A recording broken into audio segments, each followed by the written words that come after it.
Fantastic. Thank you, Sean and Kevin, Shannon, Mark, Zach, and all of you. It's great to be here. Thank you for especially for all of you who's joined. Um, I love always seeing what's going on with Passive House Accelerator. It's such a dynamic organization, so much stuff going on. It's really a pleasure to join today and share a little bit of my experiences working in Passive House here in Spain, in northeast of Spain, where I live and work. So I'm going to talk today about experience working with elderly people's residencies for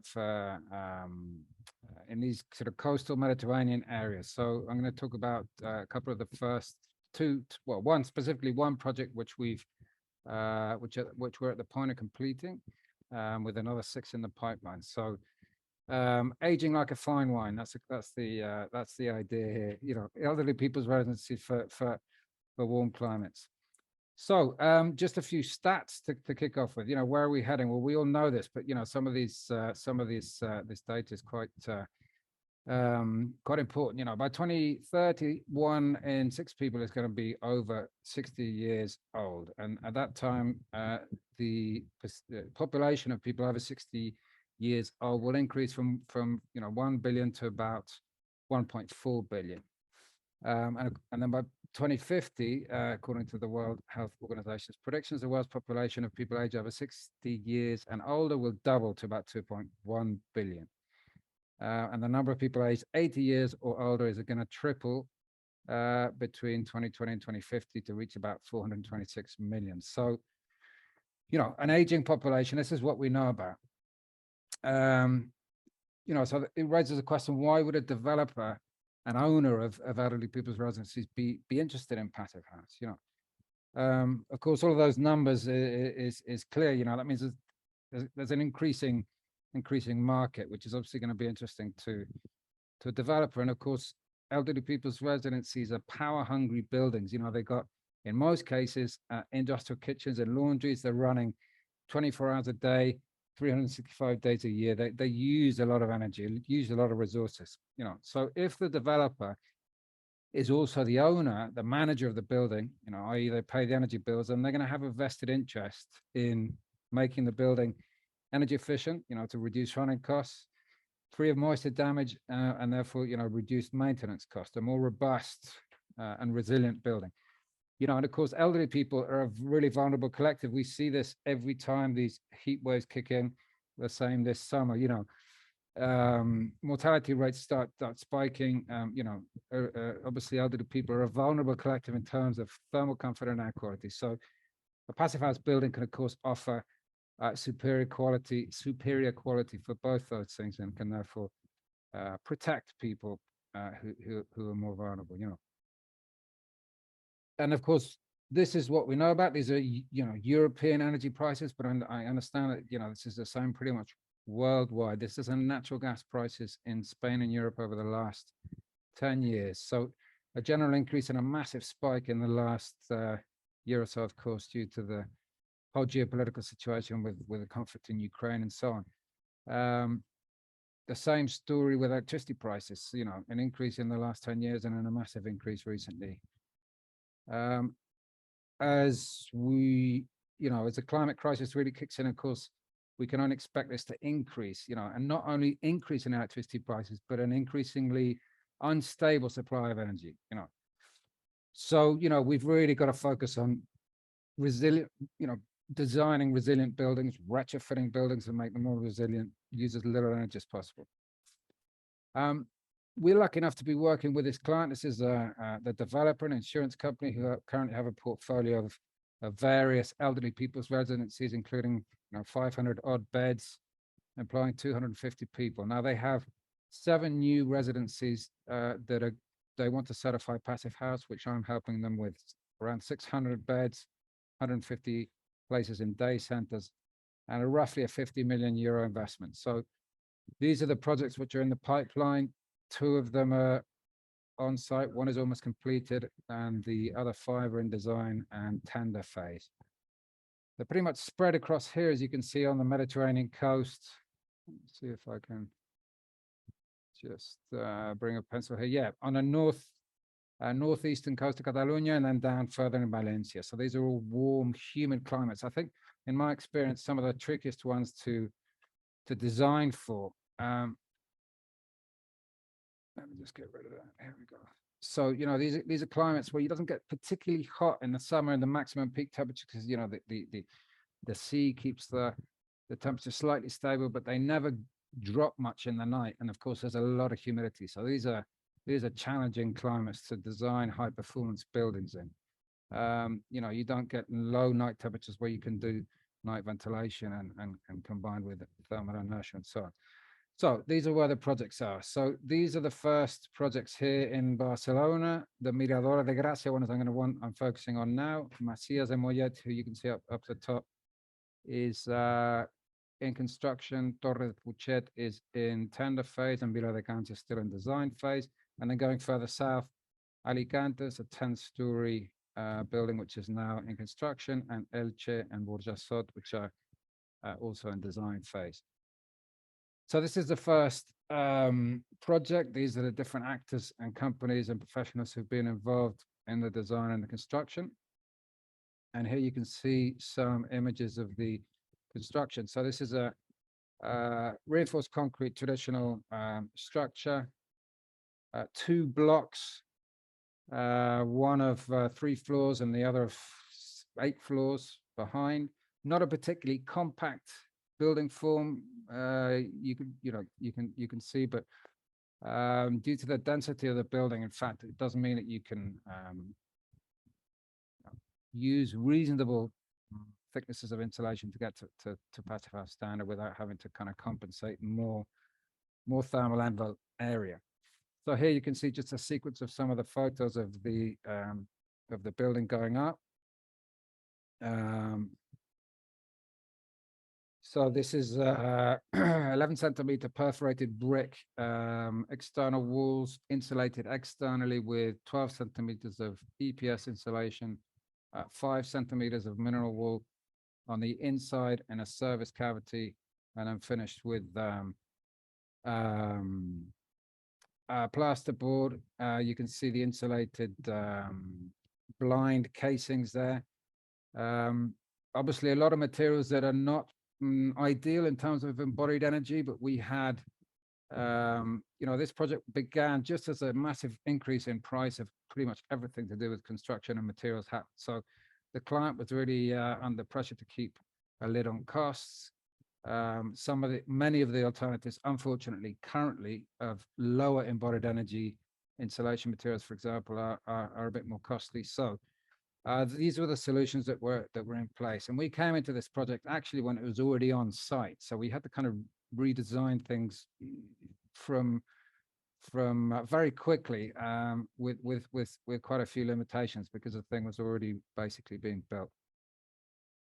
In fact, interestingly, when we arrived on the project, the design was to have 20 centimeters of EPS external thermal insulation, principally for a design detail that the architects wanted to get on the facade. So for the first time in my life ever, I was able to say to an architectural team, you could actually put less insulation in, as you all, I'm sure, understand, us Passive House people were always telling you have to put more insulation in. Everyone goes, I can't believe we have to put that much on. And, so this was kind of a bit of a pleasing novelty.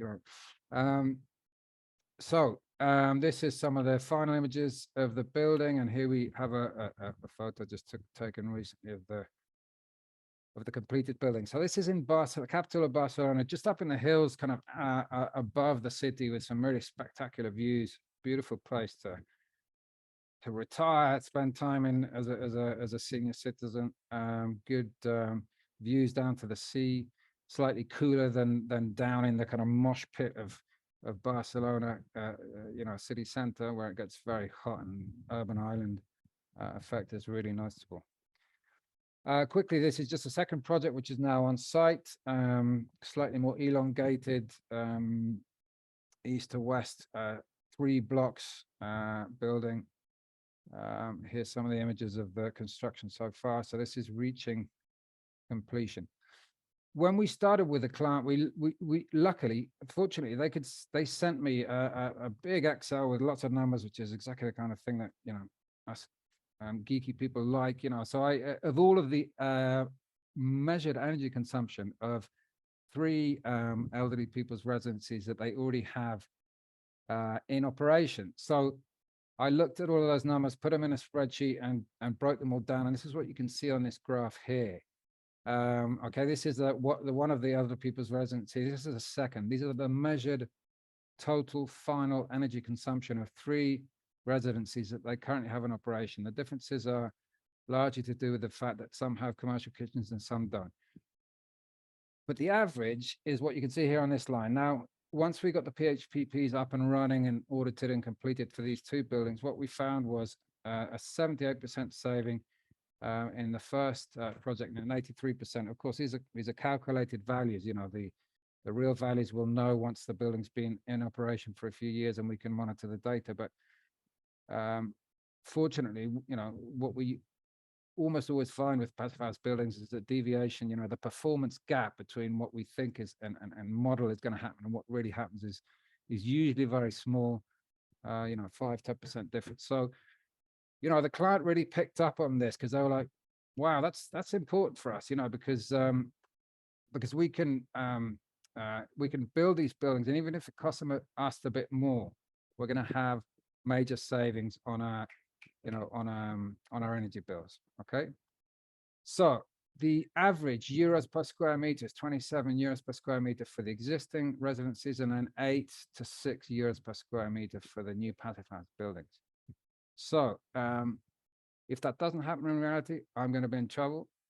But luckily, the developer and the coordinator is right behind this, and he's really confident that this is going to happen, and he's really into passive house. Incidentally, had never heard of passive house before I ended up in a meeting with him, and never heard of it before. And after 40-minute meeting, he said, great, we've got 5 projects, we're going to do them all passive house. So really, fantastically lucky to be able to work with people like this and people who've got a vision for passive house, just really grasping the important and central aspects to it.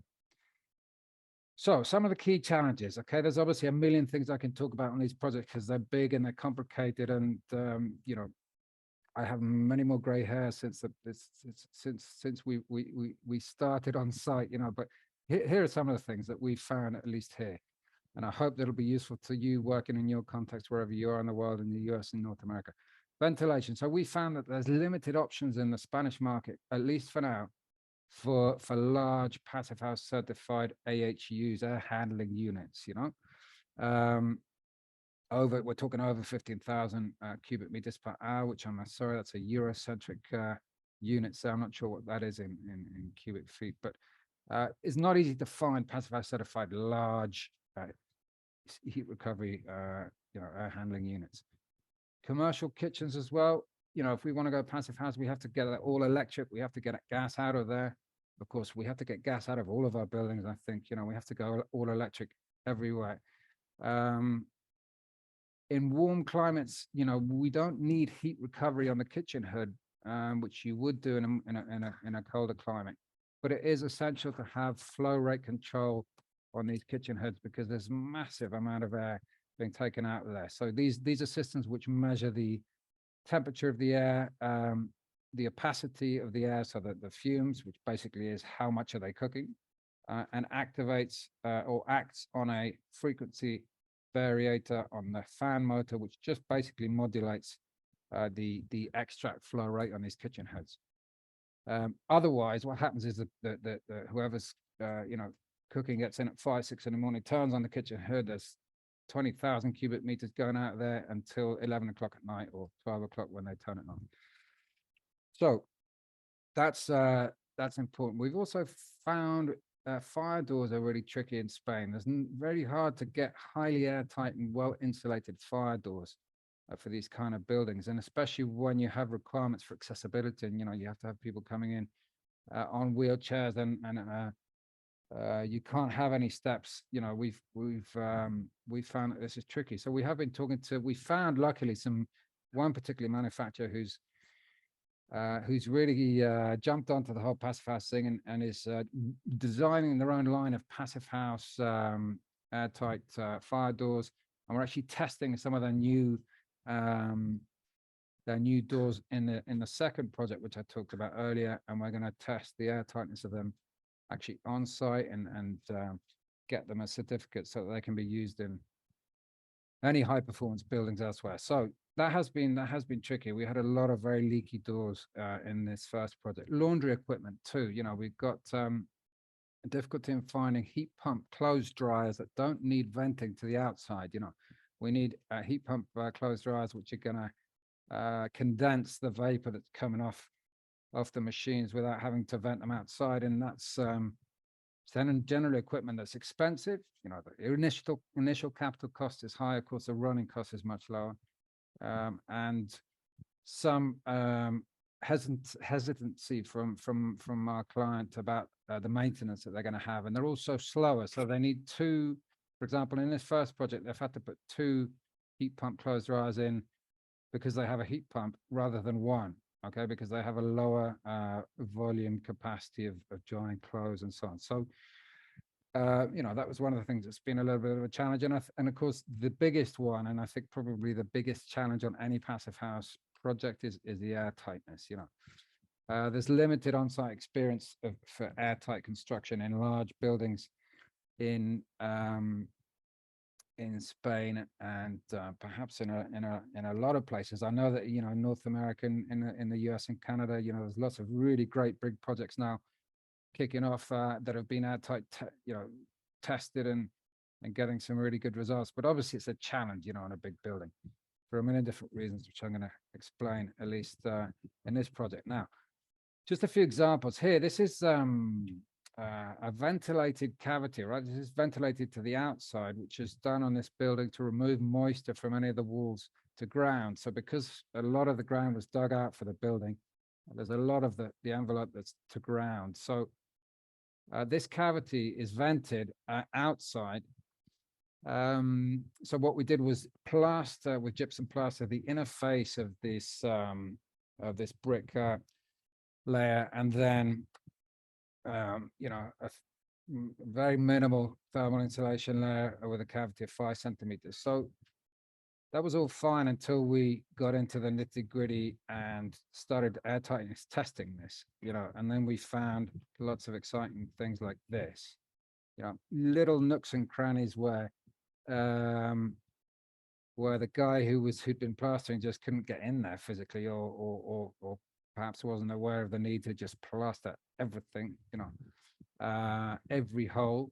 So, you know, we found lots of these little holes in this cavity, which obviously caused, you know, a huge problem. When you consider that the sum of all of the air leaks in this building, I think is going to be about 30 centimeters by 30 centimeters. A hole, like you can see here, obviously, is going to be the difference between complying with the blow door test and not complying. You know, so that was a real challenge. And of course, similarly, there was service penetrations, as you can see here, plumbing services, which, you know, on a drawing, everything's perfect. It all lines up. And then in real life, it's not, you know. So these, you know, wastewater pipes were coming down and were kind of coming into this cavity. So the installer, who wasn't entirely aware of, despite many meetings and explanations on my half, wasn't aware of the fact that this was a sacred layer of gypsum plaster and nobody could touch it, and he just cracked it open and put the pipe through there. So, you know, we had to get in and seal all of that after everything had been plasterboarded and dry lined. So it was messy and difficult. You know, again, all of these things come down to planning and organization, you know, and on larger projects, I think this is a real challenge because there's a lot of subcontractors involved, and they can change, and they will change during the course of the construction. So it's a real challenge coordinating all these things and making sure the message is there.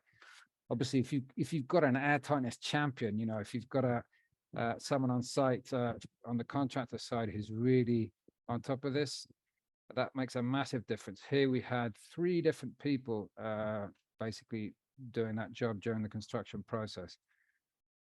So that made it really difficult. So what I had to do was bring out my Ibiza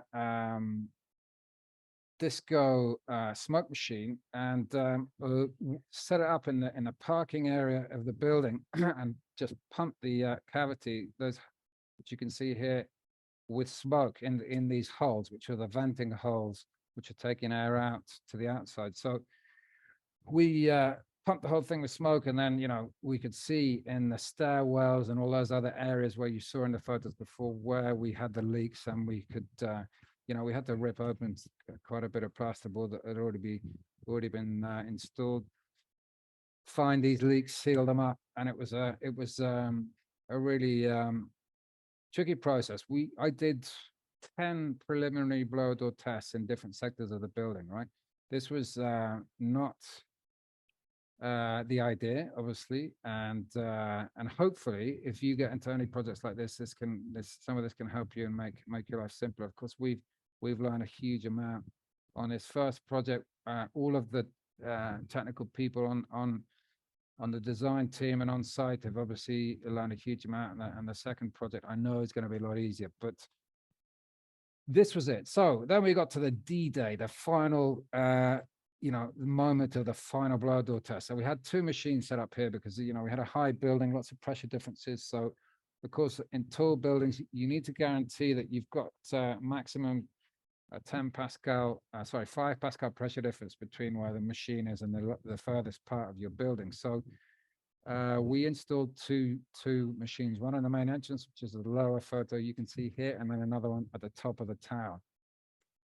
And we cranked them up, and the final result was, wait for it, 0.64 air changes per hour, okay, which is the absolute limit for Passive House, of course, 0.6, but to 2 decimal points, that's the absolute limit. So we just crept in there. I mean, and I got to say, I wasn't happy at all with the result, because it should have been much better. Of course, for large buildings, the recommendation, although it's not a specific requirement in the Passive House for Passive House certification, the recommendation is that for any building with over 4,000 cubic meters of internal air volume, the QE50 value is 0.6. Okay, which means that your N50, your volume related result, is going to be, depending on the form factor of the building, could be between 0.1, 0.2. No. So we're 1.3 here on the QE50. So that's still a lot of leaks on your envelope, which of course can be focused in specific areas and or not. But we like I say, it wasn't a good result after all the work that we put in, but we got it. Okay. And in relation to the air tightness of existing new buildings in Spain, on average, they will be, it varies a lot, but between 5 to 10 air changes per hour. So we're obviously it's a game changer compared to what's being built in general. So we got that. We're going to get that down on these next projects. I know we are, and that's the objective that we will have. So air tightness, that was really the big challenge. Now moving on to some of the summer performance and overheating risk. Now this is a major design issue. Of course, we know this. It's getting hotter every summer. We're getting more extreme temperatures, lots of massive solar radiation, high temperatures, and so on. So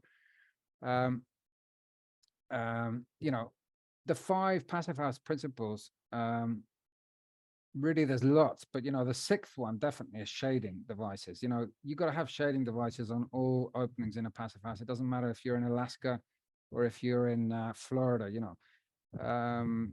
It's really important. So external shading devices, we have Venetian blinds with variable slat angles that are controlled by the building control system based on the sun position. Obviously users can turn them, operate them, and so on, but this is fundamental to keep the solar heat gains under control. Cool colors. Okay, so we had white render on the building. That's always a battle, in terms of aesthetics and architectural design, but we managed to get cool colors on this first project. So that obviously helps to reflect solar radiation and stop some of the heat coming in.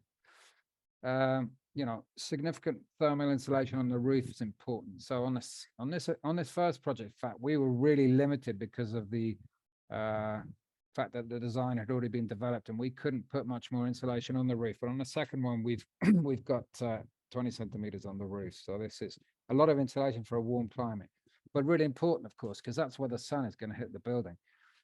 You can use a lot less on the walls, on a vertical surface, but of course on the roof it's important. Equipment gains, internal heat gains is a real killer. So the idea and what we've tried to do on all these projects is locate as much of the HVAC and hot water plant and equipment outside of the thermal envelope. So get that heat out of the envelope. Pumps, thermal inertia tanks, everything, all of the heat pumps and so on. And then, of course, the biggest killer, that hot water recirculation circuits, which in buildings like this is really, really problematic. And in fact, uses much more energy than heating and cooling, because you've got elderly people, really high potential risk from Legionella. So you've got 60-degree centigrade.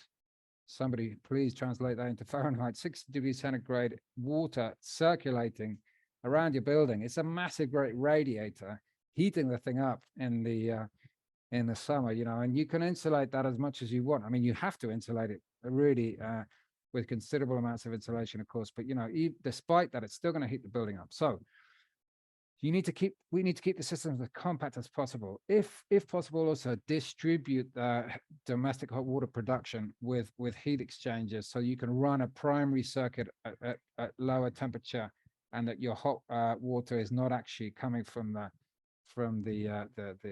kit that's heating it, and allow for lower recirculating temperatures. So hot water system design is a real area exciting area that we need to look at in terms of high performance buildings, because it's pretty easy to bring the heating demand down. It's harder to bring the cooling demand down.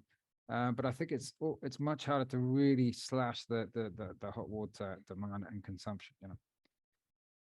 So what we did on all these projects is also, alongside our PHPP modeling, was thermodynamic simulation for thermal and for daylighting. Okay, so we used Energy Plus with the design builder front end. PHPP is a flattened version of a dynamic simulation tool, and it's absolutely fantastic because it's so simple compared to a lot of thermodynamic tools. It's accessible. It's really economically, it's cheap. It's relatively easy to use, but of course it has limitations. This is a single zone model. If you're dealing with big buildings which have massively different internal gain and solar gain situations from one place to the other, you're going to need, I think, some more high resolution tools. And this is always what we recommend to our clients and potential clients, despite the cost. Like, this is important. So we did thermodynamic simulation looking at daylighting, because of course that's an important criteria. And this was for our client. They wanted floor to ceiling windows. We're trying to say, no, that's too much heat and sun's going to come in. And they were like, we need daylight. So, we had to look at daylighting. We had to try and balance the solar factor of the glazing with a light transmission to try and get enough daylight in there, but avoid overheating. So we looked at all of that. Here's some of the simulation results of the solar gains, the dotted lines without shading devices, and then the solid line here with shading devices. I mean, this is not rocket science. It's quite clear, but 90% reduction in solar heat gains just with some decent blinds. Now that's a considerable expense, of course, and the maintenance of these things is important. So the client was really aware that they were essential, but they're also concerned about that, because it's 320 windows and blinds to fix and maintain and make sure they all work, and the motors and so on. So anyway, external shading, fundamental. We looked with thermodynamic simulation at zone by zone, looking at the summer, a hot week in the summer. Okay, this was from the Barcelona climate file. And here, for example, in the dining hall, this is what you can see here in this graph. And the blue line is the cooling power. That's the heat being taken out to maintain the set point. And then the external temperature here in the red, and the operative temperature here in the green. So what we found doing, thermodynamic multi-zone simulation was that we had peak cooling loads in areas like this of like 157 watts per square meter. So just bear that in mind when you look at your PHPP and you see that the average cooling load that your PHPP says is like 18 watts per square meter. So just bear in mind that, you're talking completely different things, all right? Those values that come out of your PHPP verification tab are average 24-hour cooling loads based on a standard occupancy rates, and it's an average for the whole building. So, this was important, looking at individual zones and working with the engineers to help them size the cooling plant. If we look at a bedroom, this was the 31 square meter bedroom for 2 people. So here peak cooling loads were reading on the right hand axis here, 40, peaks of 40 watts per square meter. So obviously those are cooling loads which are for a passive house building, so they're massively lower than what would be in a conventional building, but they're still considerable peak loads.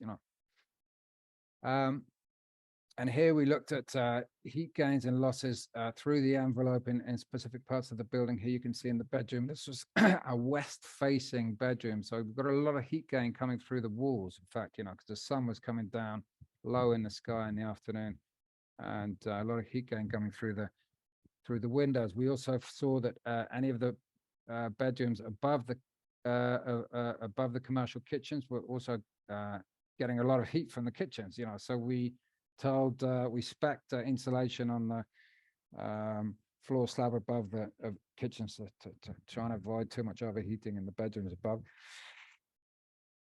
Air change rate. So I don't know what the situation is where you all are. I know there's people from all over the place, but I understand mainly in North America. I don't know what the requirements are for air change rate, but here in Spain,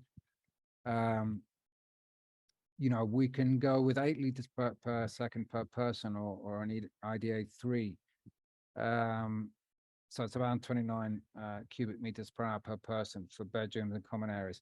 Industrial kitchens, we were required here to get up to like 52 air changes per hour on the kitchen hoods, and a supply of 37 air changes. So that's a lot of air. Of course, it's a bit difficult to put that in context without knowing the volume of the kitchen. But this is, in this first project, we're talking 13,500 cubic meters per hour being taken out of the kitchen hood. It's a lot of air. It's a lot of energy to move that air too.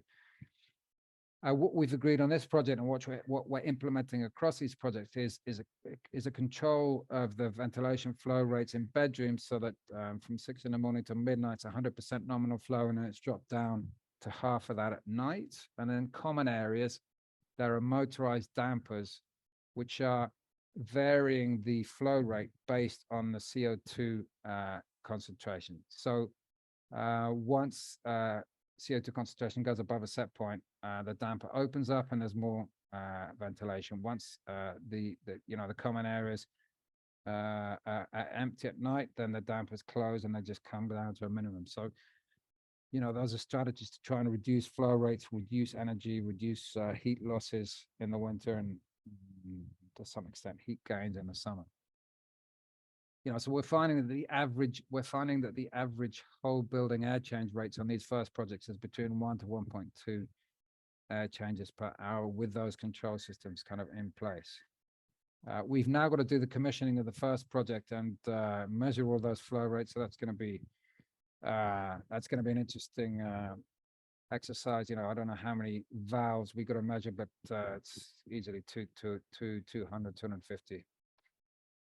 So conclusions. The need for elderly people's residencies is obviously going to increase. And there's a million different topologies of this. From elderly senior co-housing to residences like this. Depending on what people are looking for and where they are. But this is going to increase, and they're power hungry buildings, which is what we were saying at the beginning. Passive house can really deliver value and savings to building owners, and optimal thermal comfort to residents. This first project, to do it, Passive House cost €1 million more. Okay, so the building has cost 11 million euros, 980,000 euros more to do it to Passive House. So that's about a 9 to 10% uplift.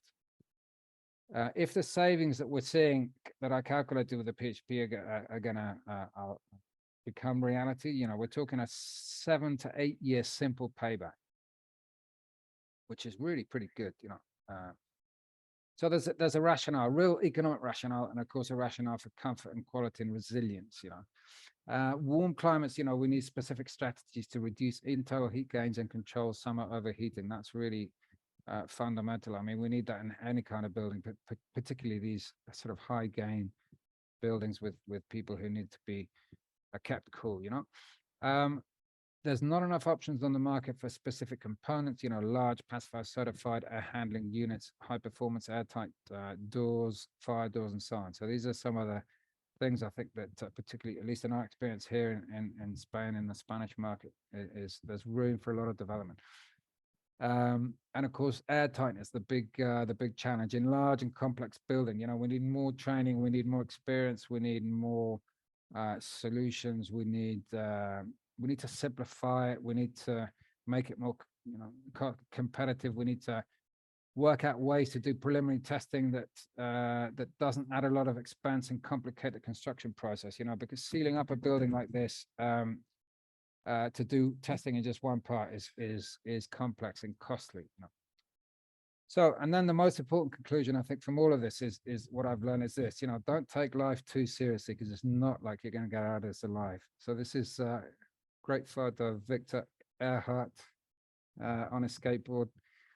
Yeah, something I think you maybe come to learn once you get into all of these really tricky Passive House buildings and challenges. So yeah, really great to share this all with you. And here are my details. And I'm really looking forward to having some of your questions and getting some debate going. And if you want to get in touch afterwards, please do. Here's my email. You know, we're based in Spain, but we can work anywhere in the world, and really, really always fascinated to make contact with Passive House, the Passive House family and community across the world, working in different cultures, climates, and so on. So thank you very much. Well, excellent presentation. Thank you, Oliver. Great stuff. We're going to let you pause for a moment and catch your breath, and we're going to head over to sponsors. So, hi, I'd like to give a big thank you to the fine organizations that make our work at Passive House Accelerator possible. First, a big shout out to our stakeholder partner, NYSERDA, the New York State Energy Research and Development Authority. Thank you, too, to our founding sponsors, 475 High Performance Building Supply, Baxt Ingui Architects, Glavel, Minutair, Mitsubishi Electric Train HVAC US, Partel, Rockwell North America, Stocorp, and Zola Windows. And thank you to our champion sponsors, Bewiso, Icon Windows and Doors, Intelligent Membranes, Prosoco, and Source 2050. And thank you to our patron sponsors, Brennan, Coltraco Ultrasonics, Euroline Windows, Holstrom System, Inotech Windows and Doors, Lamelux, Owens Corning, RDH Building Science, Sanderson Sustainable Design, and US Engineered Wood T-Stud. Thank you, sponsors. well, excellent stuff. Let's dive into the questions. Zoe, you're up first, and you had a couple of comments. So, cool. Thanks. I appreciate the focus on senior housing as well, because I think there are a lot of considerations, especially for senior housing, and it's a great market to focus on for high performance and Passive House in particular. So cool, let's keep that going. My main question was how much post-occupancy monitoring is going to be happening for this building or multiple buildings? Thank you, Zoe. Yeah, great question. Thanks. I mean, as much as possible, really. You know, we're going to have a lot of data coming in from the BMS, from the control system.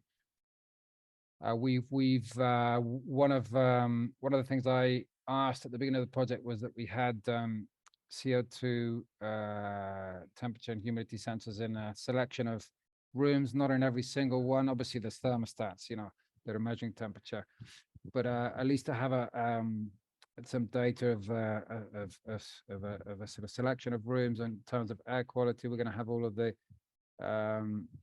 electrical consumption of all the heat pumps, heating, cooling, hot water, lighting, the air handling units, and so on. So, I mean, we don't have a specific project for this and specific funding, but of course, I want to take as much of this data as possible. The client is really interested in and wants to look at all of this and make sure that as soon as possible we can see how the building's performing. Get that info coming back, get that feedback, see where we can improve things. Because as you know, you can design a great building, but if it's not used properly, then everything just goes out the window in terms of what you've designed. So yeah, we're going to do as much as we can, and hopefully, I'm really looking forward to that. I think of all of the parts to this kind of passive house puzzle, the post occupancy and monitoring data and analysis is I think the thing that most excites me. It's great. It's really interesting. It's where you learn. You learn a huge amount, so yeah, we're going to do as much as possible. This is going to take, some time. We need a year or two of data from each project. So hopefully 5 years down the line, we can maybe connect again here and have another webinar session. So yeah, we're going to try and do as much post-occupancy evaluation and monitoring as we can. That's exciting. Thank you. Fantastic. Thanks, Zoe. Thank you, Oliver. Next up is someone who knows something about hot climates. Enrique, would you like to unmute? Thank you. Great presentation, Olga. Yeah, my question was directed whether you have centralized or decentralized ventilation, and why did you choose that? Thank you, Enrique. Yeah, I mean, we, it wasn't really a decision that we made. That was mainly a decision made by the engineers, but I would agree with it in the sense that we had centralized ventilation with 3 air handling units for this building. Okay, so decentralized was going to basically increase the cost of the installation considerably. So having 3 different air handling units did mean we could treat different parts of the building with one unit. So for example, what we've tried to do is have bedrooms coming off one air handling unit and then common areas coming from another, so that you can have some control over each one. But basically it was the main reason for having centralized ventilation was economic. Having individual systems for each bedroom and common area is going to be costly and probably more complex in terms of installation and space. Okay, so we had, like on this first project, like I say, 3 air handling units, which are dealing with sort of 1,500 cubic meters per hour, each handling unit to different parts of the building. Is that an ERV with a DX coil for cooling and dehumidification? Yes, initially? exactly. Yeah. So energy recovery ventilators with direct expansion heating and cooling coils. Yeah, exactly. So some of the heat load and cooling load is being taken care of with the primary air. So this is coming in at sort of 18 degrees or so in the summer, which interestingly is a thing that to look at and can be a problem, because and any of you who've worked with PHPP 10 particularly would have found it. Because if you cool too much with your primary air, you can have some humidity problems, because the fan coil units in the individual rooms will reach the set point faster. And therefore you have less time in which the fan coil unit in the zone is working and dehumidifying. So anyway, that's a whole nother kettle of fish and probably for another presentation and discussion. But yeah, there's cooling coils on the air handling units. The ideal solution from my point of view is it would be to have dehumidifying cooling coils on these air handling units. So you have an internal heat pump. You cool the air as it comes in, and then you reheat as it goes out with an internal heat pump, which therefore turns the air handling units into dehumidifiers. And then you have more cooling done locally and allowing for more dehumidification. Anyway, these were the this is what was implemented here. So yeah, exactly. Air handling units with cooling coils and energy recovery ventilators, which is a good solution for hot and humid climates. Okay, and a quick question: did you have design temperature higher than normal? Because normally it's 20 degrees, but for elderly, you can normally go with 22, or is that something that you didn't do? Yes, yeah, great question. I didn't show that on the graph. Thank you for the question. I'm going to put it in for another edition. But there was, I mean, the set point actually is 22 degrees during, I can't remember, like 12 hours in the day, and then it's set back to 20 or slightly less. So we looked at all this in the design stage. The actual average was in line with what are the standard values for certification of 20 degrees. Okay, but yeah, there's a slightly higher set point for heating during the night hours for these residencies, and then 23 degrees during the day and afternoon, and then 27 set back in the night, which again averaged back to 25 degrees, which is a standard value. So yeah, during the coldest parts of the day in winter, a slightly higher set point than the 20 degrees of 22, and then during the hottest hours of the day in the summer, slightly lower, 23 degrees. Thank you. Great. Yeah, great questions, Enrique. All right, Kim, let's get into some events. Awesome. Thank you, Sean. Let me just share my screen here.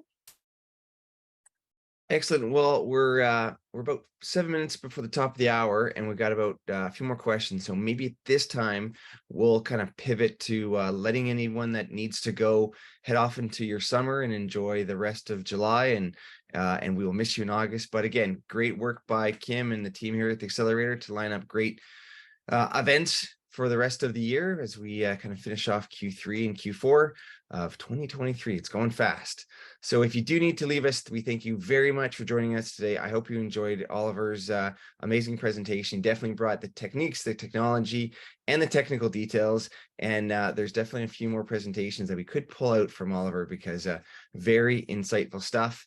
And so back to the questions, and Mr. Ben Station, you're up. And again, you talk about climate change. I don't know if you want to just give us a little update on the forest fires in your neck of the woods, but we're praying that the winds die down and you get a bit more rain. It was nice to see rain Monday and Tuesday, but we're worried about you.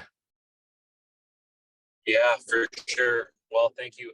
Yeah, no, we're the reason Sean brings that up is we're in interior BC and have about 3,000 hectare out of control wildfire that started coming right close to the property yesterday, and had to get everything ready for evacuation. So that's why I'm driving right now. I don't know if you guys can see me, but my question, thank you very much for the presentation. It's a simple one though. I'm wondering if you're dealing with the building owner at all on the economics side of this and what they anticipate the revenue impacts to be. I know you said 7 to 8 years simple payback based on the model. So do they have anticipated higher revenues based on the level of comfort and the level of quality of life that the residents can be expecting living in that building? Thanks, Ben, and I hope you stay safe and things improve there with the fires. Yeah, I mean, I don't have the details because I'm not involved with the kind of inner workings and meetings of the client and their numbers and economics. But I do know from my contact person that yes, they are expecting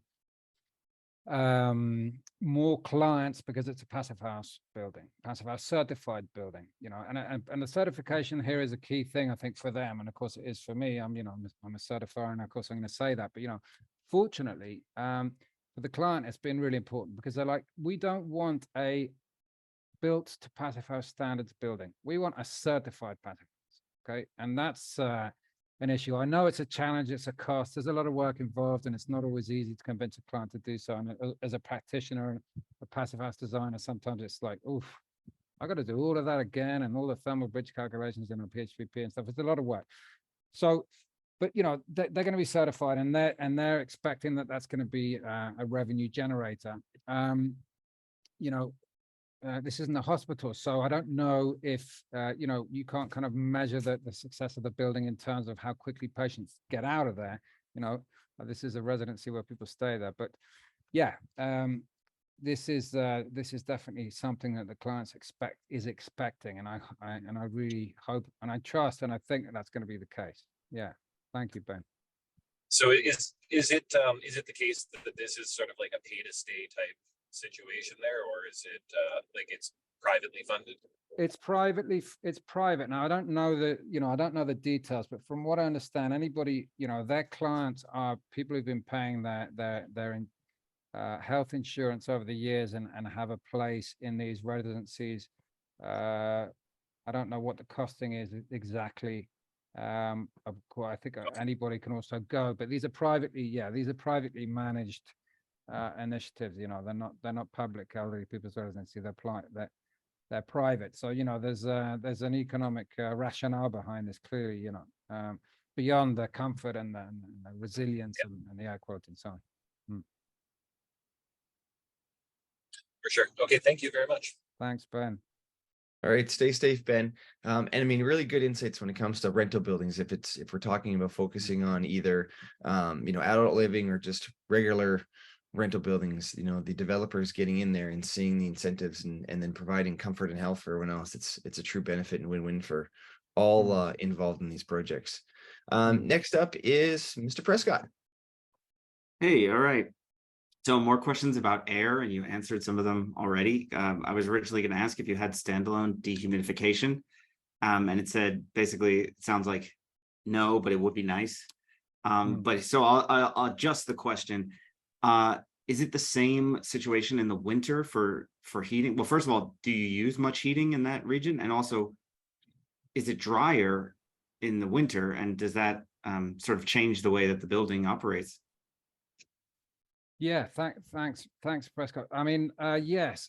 In the winter, it's still quite humid in these coastal areas. Okay, so it's nothing like the continental climates that we have in the center of Spain, like in Madrid. I don't know what the equivalent would be in the US, but these are in the winter. It doesn't get particularly cold, but it's not dry. It's still quite damp. Quite a lot of moisture. Okay. You don't need much heating in a passive house in these climates. In fact, I'm predicting that they're hardly ever going to turn the fan coils on in these buildings in the winter. They're going to be on a lot in the summer, right? But I don't think there's going to be much need for heating. There is an issue with humidity in the winter, and that's part of the reason why high air change rates are a problem, is that obviously the more you ventilate, the more you dry the air, because you're introducing relatively dry air into the building than what you're taking out. So relative humidity starts dropping, you get comfort problems, dry noses, dry skin, and then you have to humidify. Now, there are humidifiers on these air handling units, all right? I've battled with this in the design phase and tried to avoid this, but despite trying to get the air change rates down and despite using energy recovery air handling units, there are still humidifiers on these air handling units, and I'm gonna see how much they're used, but the reason is when you have really high air change rates, you can start to get too low relative humidity inside in the winter. So I'm kind of hoping that in these damper climates, even in the winter, that there's not going to be much humidification needed, right? But I think that's a thing to look at, because depending on the building regulations, if you need to really have high air change rates, the air is going to be dried a lot. So energy recovery ventilators are going to be useful in that sense, but sometimes some humidification may be required too. So yeah, I don't know if that answers your question, but thanks a lot for yeah, it's just curious to learn about different climates, because I'm in a hot but dry area, and half the reason people run their air conditioner in a humid area is to get the dehumidification effect, and then they end up cold and clammy, and it's a whole thing. Exactly, it is a whole thing. You're absolutely right, and I think humidity is going to be more and more of a problem. It already is. It's going to be more and more of a problem in passive house buildings and any high performance buildings, because when you attack the sensible cooling load of a building, which is what you do in a passive house building, you're bringing down the sensible cooling load. You know, this is the heat that's coming into the building. You're doing your great thermal envelope, good insulation, high performance glazing, no air, hot air coming in, air leaks. That's all sensible heat gain, right? Your latent heat gain is still staying there. It's not changing because that comes from people and how they breathe and the moisture they generate, and it's coming from the outdoor air. And of course, fan coil units and split units, they don't understand about humidity. They only talk to their thermostat, and the thermostat only understands heat, you know. So once you get down to the 25-degree set point or whatever it is, your cooling equipment stops, which is, you know, why it's a great question that you've asked us, you know, because then once your cooling equipment stops, you have no dehumidification. And dehumidification is accidental. It's a completely accidental, as you all probably understand very clearly. It's an accidental byproduct of cooling. It's not deliberate. Unfortunately, most cooling equipment you can't really control humidity very much. And I know that many of you in the US, in particular in your humid climates, have actually really great technology out in the market now, which we don't have in Europe, and which I think I'm really interested in seeing if we can get that over here, is dehumidification equipment, high performance dehumidification equipment for high performance buildings, because it's a problem. And, you know, and I think that's going to be really interesting to see on all these projects, what happens, you know, and how we can improve that, what we can tweak and what we can bring into the design to look at the latent cooling load. Because if you go out in Barcelona in the summer, like now, or in August, it's not the heat that kills you, it's the humidity. You know, you just get this waft of, you know, any of you living in warm, humid climates will know, you just get this bombardment of heat, and you just feel uncomfortable, not because of the temperature, but because of the humidity. So it's a real issue in terms of comfort. And I think really something interesting and important to be looking at in high performance buildings in humid climates. Yeah. Absolutely. Great question, Prescott. And thanks for that incredible translation for the machines, Oliver. That's a great explanation of how it works for folks who haven't already learned that lesson. I know you mentioned a reduction of insulation when you came on later in design. And I know that during the dry run, you talked about where those reductions mattered the most. And I wondered if you might share that, and then we'll welcome Mary James on with a question. Yeah, great. Thank you, Shannon. Yeah, I mean, we'd come out of working on a lot of single family passive homes, you know, so we got into this project and all of these projects, and it was obviously a real eye opener. And of course, the issue is, you know, higher density, better form factor buildings. Even though this building doesn't look especially compact, you know, you just need less insulation to get to the same level of energy efficiency. So really, to meet Passive House in that climate, we only had to put 6 centimeters of external insulation on this building. That's all we needed to meet the standard. And did you have any under the slab at all, or nothing? Yeah, we've got 5 centimeters under the slab. So what we used in this project, and I didn't make that explicit in the presentation, so it's great that you've raised that. We've done quite a lot of ground coupling on the building. So, you know, there's a lot of the building in contact with ground, and we've tried to reduce insulation on most of those areas in order to dissipate heat in the summer. So, you know, you just have to make sure that you meet the minimum surface temperatures for winter, which is 19 degrees on the floor and 17 degrees roughly on the walls and so on. But yeah, we reduce thermal insulation on the floor slab and then on the walls to ground in order to try and dissipate heat in the summer. You know, it's using the ground as a bit of a heat sink. So yeah, when we came into the project, there was 20 centimeters of thermal insulation in all the drawings. I was like, this is insane. You know, who's put 20 centimeters on here in a warm climate? You know, when the building, you know, Spanish building code is not going to ask for much more than 4 or something, you know. So anyway, this was the next aesthetic detailing that they wanted to get on the windows. But yeah, we ended up with 12 centimeters of external insulation on the walls and 5 centimeters on the service cavity, some of which was basically determined by the space that we needed in order to get the insulated blind boxes into the wall. Okay, so if we reduced the insulation too much on the outside wall, we had problems with that. So, you know, it was a mixture of different things. But in summary, we could use just 6 centimeters to meet the Passive House standard in this building in a Barcelona climate. Fantastic. Thank you, Oliver. Mary James, would you like to come on and unmute? Mary, are you still with us? Yeah, I'm still here. Hi, Oliver. I was just thinking about airtightness in Mediterranean climates, and I remember there was PHI research from probably 15 years ago or something, where they were saying that air change rates of 2 or possibly even 3, it was a long time ago, would be okay in Mediterranean climates. And I just wondered what you thought about that based on your experience. Thanks, Mary. That's a great question. Yeah, and it's something that we're always debating here, and it's always well, not always, but I think it's an issue that's come up in a lot of certifier circles and discussions with the Passive House Institute. Because you look at the numbers and the increase in heating or cooling demands or consumption between 0.6 and 1 air change per hour is very small in these more warm climates. So it's I think it's an ongoing debate. I think the argument from the Passive House Institute has always been we need to keep the standard simple, and I agree with that in many ways. And simple definitions and objectives is a good thing.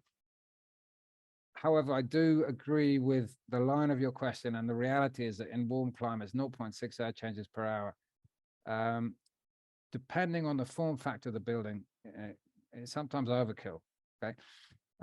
In these buildings, 0.6 air changes per hour N50, I think, is a reasonable target, because it means your QE50 is actually quite a lot higher. So that brings in the whole issue of what's the best metric for measuring air tightness in the building. And personally, I think QE50 is a better metric, because air infiltration does not happen in the volume of your building. It happens in the skin of your building. So if you're measuring air tightness in relation to the square meters of thermal envelope, this is roof, walls, floors, and so on, it's a more accurate, I think, reflection of how airtight your building is. So yeah, I don't know the exact research that you're referring to, but I do remember that being looked at, perhaps by Dr. Jürgen Schneiders and his study of Mediterranean passive houses. So it is an issue. It's something that we battle with. People in the Mediterranean, I don't know if that's the same in warmer climates over your side of the pond, but people here in the Mediterranean, you talk about air tightness and they just kind of get this allergic reaction most of the time, and kind of go, whoa, that's awful. You can't do that. We have windows open all the time. And then you go to Seville in August and then no one has their window open. All the windows are shut because it's 45 degrees in the street and everyone has their aircon on. So, I don't know. This is an interesting area. I could talk for hours and debate this. I think it's an interesting issue, but I don't know. I'll put my hand in the fire. I think for warm climates, 1 air change per hour N50 is a good target. But then again, it depends on the size of your building. So this for me, this reaching 0.6 air changes for these large buildings, I think, is a good target. Okay, because otherwise you can actually end up with a lot of leaks in specific places, which could be a problem for comfort and condensation and mold growth and all these things. So. But yeah, sorry, I talk far too much on all these replies, but your questions are great, and thank you for that, Mary. Thank you. Please don't stop, Oliver. We are really enjoying the deep dives on all of this. And this building typology is a tough nut to crack, especially entering in late design. And I love all of the complete descriptions, along with the modeled versus measured for performance and for cost. That's huge for people to see as well. We have one more question, unless we've had more enter the chat. And that's from Peter Molinar. Peter, come on.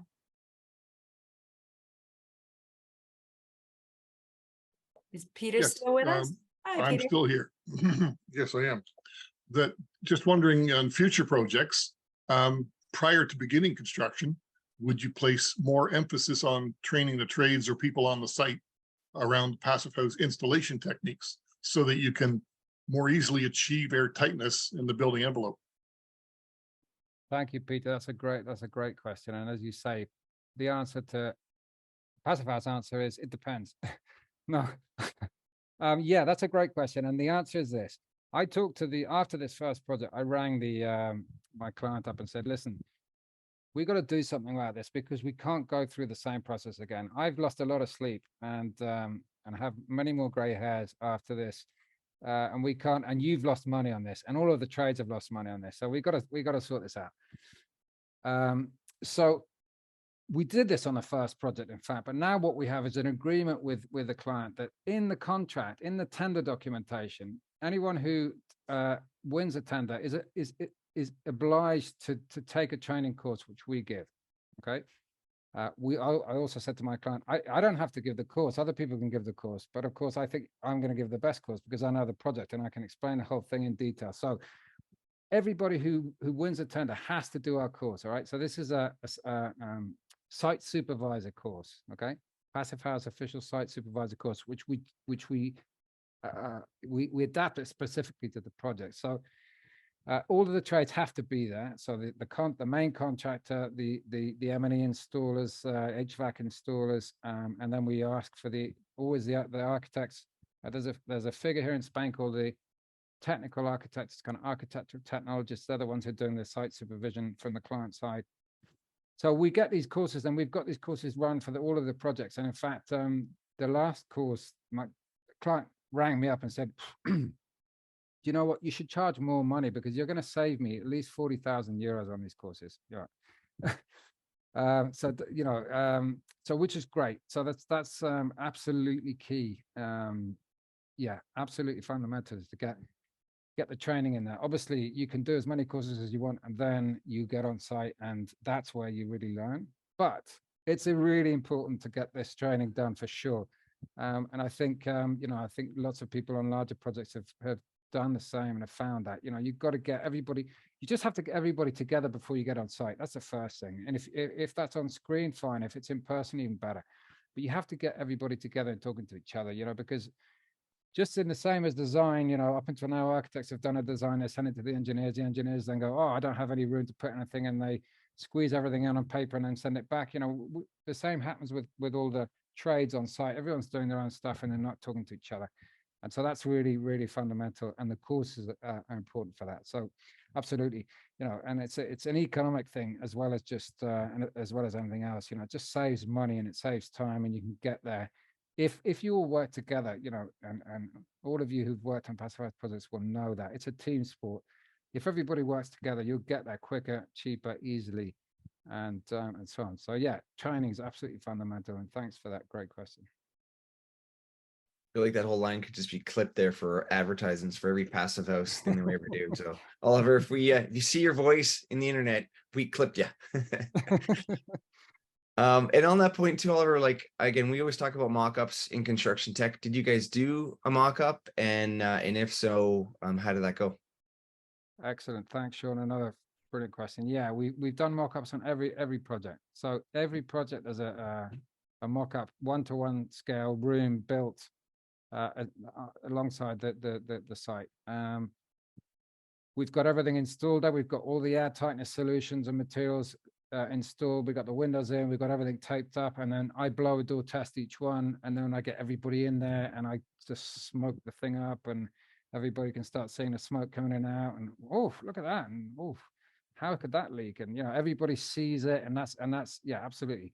So there's a mock-up done of a bedroom scale 1-to-1 on each project, which has been really fundamental to iron things out before the main construction is done. And that's absolutely essential in any of these big projects. Absolutely essential. Doesn't matter what it's going to cost. It's going to save. The developer and all the contractors and subcontractors money. Because it's a dry run. So absolutely, yeah, mock-ups on all of the projects. Great stuff. Shannon, do you have any other questions? Because we're kind of getting to the top of the hour, the final 15 here. So yeah, I think we've covered everything, and I have way too many questions, Sean. So I'm going to connect with Oliver offline. I hope everyone here connects with us offline. Share your projects with us. Look for Oliver's recording coming up shortly. We'll get that out there so you can see it again and share it with friends. And remember, we're taking August off, just like you all hopefully are. And I'm very excited to see everybody back in September. Good luck on the job sites until then.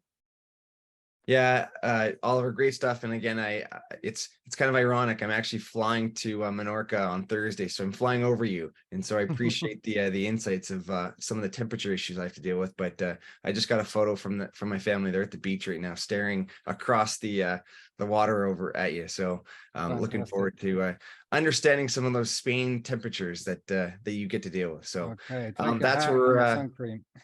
yes, definitely.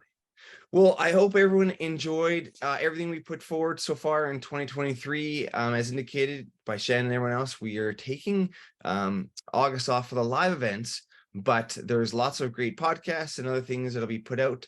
So continue to check out the emails and your updates, the weekly updates that the accelerator sends out. Hope you enjoyed another excellent presentation by Oliver. Again, very insightful. And I think a lot of these discussions will come up for a lot of us that might be attending the FIAS conference in Houston, which is all about, hot, humid climate. So, very insightful stuff that we need to tackle. And the fact that you're on it, you've got developers and clients that are into it is excellent. And hopefully the trades will pay attention to your classes and not just put holes. So hopefully, again, the first team you target in your next building is plumbers. Come have a word with me. We need to make sure that all of you who are holding a tool know not to put holes in the air barrier. So very insightful stuff. And Kim, I'll turn over to you for any parting words. And otherwise, the injection button is in your control.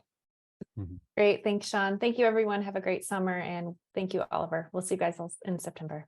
Thanks, Oliver. Thank you very much. Take Bye. care. Have a safe summer. Bye-bye.